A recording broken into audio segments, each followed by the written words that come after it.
I was into running as a teenager. I played Australian rules football during my 20s. I umpired Australian rules football in my 30s, and I got back into running in my 40s. That was about 18 years ago. So it did come as a bit of a surprise to me when I was told that I was in a high risk category for possible heart disease.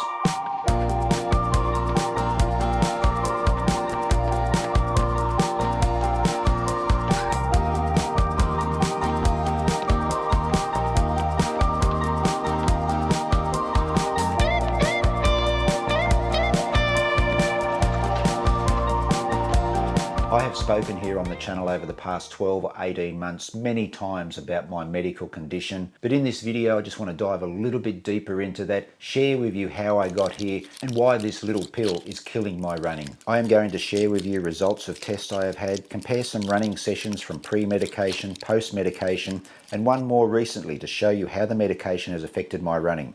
I'll dive into two recent running events that I took part in, one that went well, another one which didn't, and there's another shock blood test result that I can share with you. But how did I get here? What prompted medical experts to prescribe this drug? And how am I dealing with it, and what comes next? Before I do rewind the clock and go back to the start of all this medicality, I'm not making this video for you to feel sorry for me. I'm not seeking sympathy, far from that. I'm very grateful and fortunate that I can get out and run most days when so many other people can't, whether it be illness, disease, living in dangerous situations, or maybe they're just injured. I don't want you to think that this is a negative video and that I feel hard done by. I'm not. But I hope there are a couple of important messages that I will share with you later in the video that you can apply in the future, whether it's running or in your day-to-day life.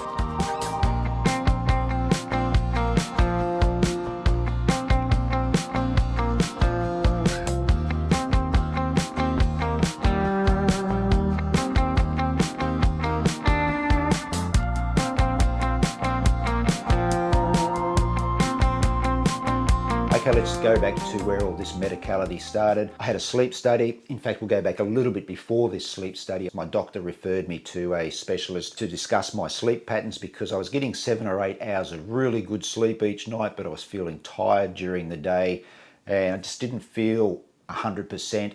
So I went and saw the specialist about a sleep study, and just in the course of our conversation I said to him that I just noticed a bit of difference in my breathing when I was running. Wasn't laboured or anything like that, but it just felt a little bit heavier, a little bit sort of louder. He booked me in before having the sleep study to get a CT scan for a calcium score on my heart. I had the sleep study, and when discussing the results of that sleep study, which showed that I had a little bit of sleep apnea, we got around to talking about the results of the CT scan. Put the result here on screen for you to see, guys. I came in at 89 percentile, which placed me in the moderate to high risk category of possible heart disease in the future. I think it's called an agaton or an agatron score, came in at like 300. Obviously 0 being the best. Anything over 300 and 400 really places you in the moderate to high risk categories. After getting the results of the sleep study and the CT scan, I was referred to a cardiologist. I had a stress test when I first saw the cardiologist. Everything was fine with the heart, everything was normal. And then having a discussion with my cardiologist after that stress test, it was pretty much laid out to me that I had some calcium or plaque buildup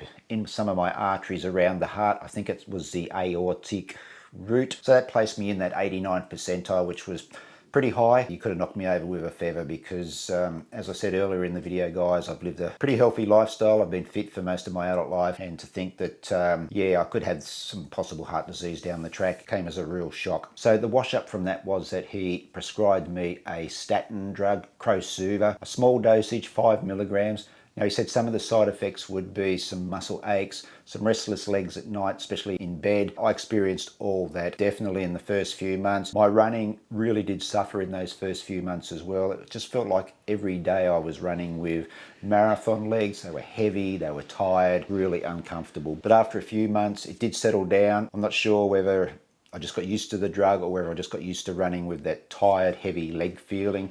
But everything was fine. I ran some half marathons and that. And then towards the end of the year, I had to go back and have another regular blood test. I've been having blood tests every 6 months because my cholesterol has been a little bit high in some of the past blood tests. So I went and had another blood test. towards the end of 2024. That came back with a high cholesterol reading, both good and bad cholesterol. So my GP felt that maybe we should up the dosage of the Crowsuva to 10 milligrams. And this is where things started to go really pear-shaped, guys, with my running. In the early part of this year, I was struggling with every run. Didn't matter what pace I was doing. My heart rate was elevated.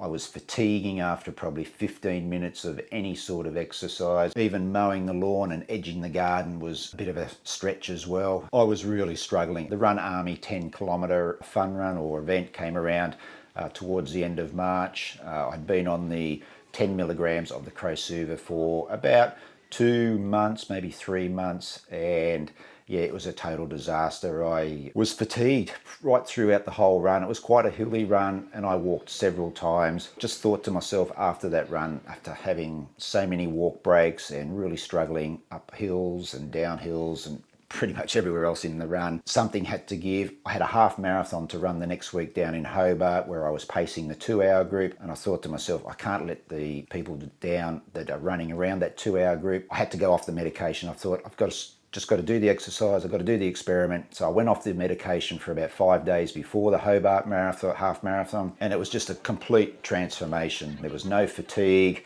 Sure, I got a little bit tired towards the end of it because it was a very hilly course, but all that fatigue feeling and the heavy breathing and the high heart rate and everything that I've been experiencing on the Crowsuva 10 had just disappeared.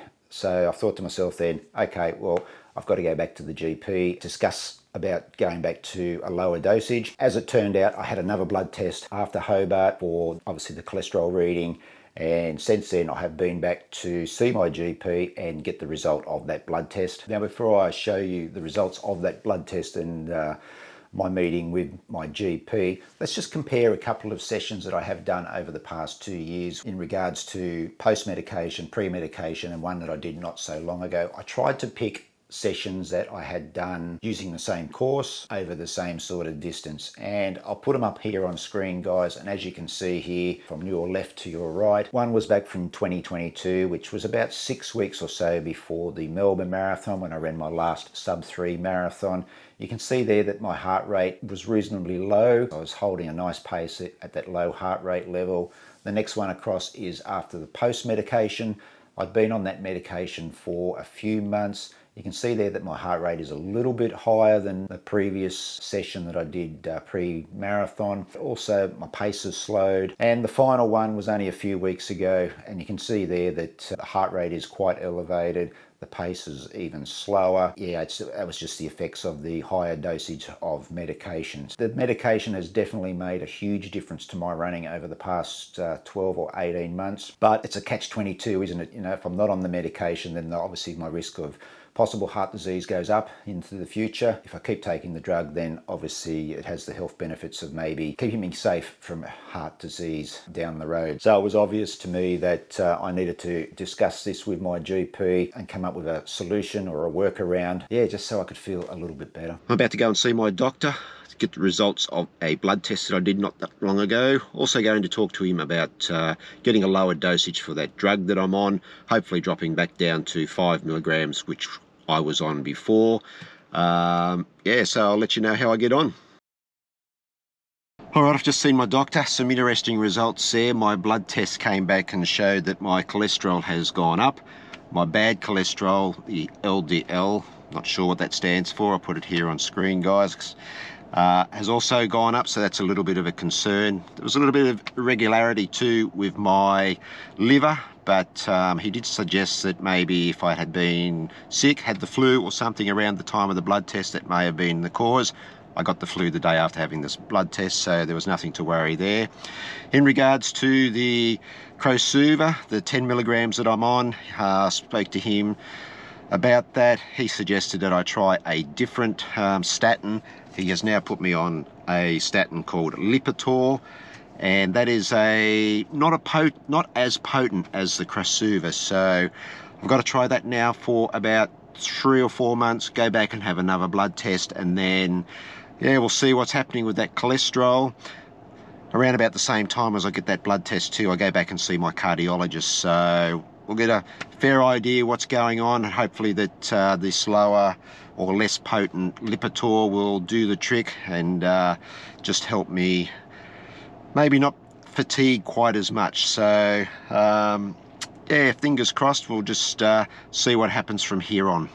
So I forgot to mention what those cholesterol levels were. My reading came in for the cholesterol at 4.8. My doctor says that that needs to be 4.0 or less.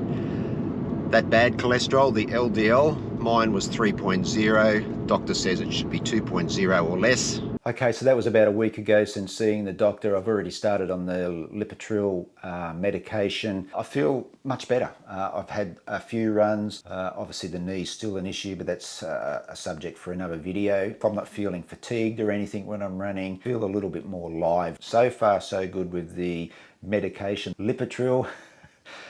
It is 10 milligrams as well. I didn't mention that. Obviously, I've got to stay on this now for the next few months. I'll go back in about 3 or 4 months for another blood test, and then we'll just check on that cholesterol level as well. Around about that same time, I'm due to go back and see my cardiologist. So that'll work in really well. Get the results of that test, and we'll see what effects the Lipitor has had, and whether it's brought down that cholesterol level, good and bad in some way. So what does that now mean for my running going forward? I've always been somebody who has worked well with a structured plan. I've always set out a plan and I've followed that plan pretty closely. Because the way I've been feeling, not knowing how I'm going to be feeling from day to day, I've steered away from having that structured plan. I still have a rough plan that I work to each week, but I don't set any distances. I don't set any goals in the runs or sessions. I've been really hard on myself to this point, especially over the past 12 or 18 months. I've been so frustrated with my running. I've aborted runs. I aborted my long run on last Sunday, and to be honest guys, I've just been feeling totally fucked. It's got to such a point that there's been several times where I've contemplated just giving up running completely, but I don't know, there's just something that keeps switching in my brain or in my head that I get out there the next day. It's a bit like, you know, suck it up sunshine and just get out there and do it, and I just keep going. And I've come to realize that I just need to lighten up on myself. And that's the first message of this video. Don't be so hard on yourself. Some days you'll get diamonds, some days you'll get coal, but just go with it. This leads into the second message. Patience. Don't let your frustration get the better of you. Be grateful that you can get out the door and run when so many other people can't. And the third message that I have for you is do what you can do. There will be days when you don't feel like it. There will be days when you can run for hours. But however you feel, just go with it and appreciate what you are doing. So those 3 messages again, don't be hard on yourself, be patient, and just do what you can do. I know I'm only talking about running here, but those 3 messages could apply to everyday life. Like I said earlier in this video, I'm not looking for sympathy. I don't want you to feel sorry for me, but I have made a pact with you that I would dive deeper into what's been going on behind the scenes with my running. It's just all part of this new journey that I'm now on, this new chapter of my running. And if what I share here on this channel resonates with just one person, then that's fantastic. All right guys, before I wrap up this video, you know I am running the Sydney Marathon later this year. It'll be Sydney's first time as a world marathon major. Having just explained to you some of the issues that I've been going through with my heart over the past 12 or 18 months, I will be raising some money for Heart Research Australia as part of my journey to the Sydney Marathon. My entry to Sydney is not a charity entry. It's just something that I felt strongly about from personal experience, I guess, that I just wanted to maybe do a little bit extra on my way to running the Sydney Marathon. I know some of you have already donated, and I thank you very much for that. Your generosity is greatly appreciated. This is not a hard sell, guys, but if you've got a spare $1 or $2 that you could donate, that'd be fantastic. I'll put the link here on screen to my charity page, or my charity fundraising page. There's also a link down in the descriptions to that fundraising page. Again, guys, it's not a hard sell. It's just something that I've decided to do on my journey towards the Sydney Marathon. Just raise a few dollars to help with research to prevent heart disease. All right, guys, that's it for this video. If you want to watch another video on the channel, I recommend you have a look at this one. Appreciate you watching all the way through to the end of this video. Take care, and I'll see you soon.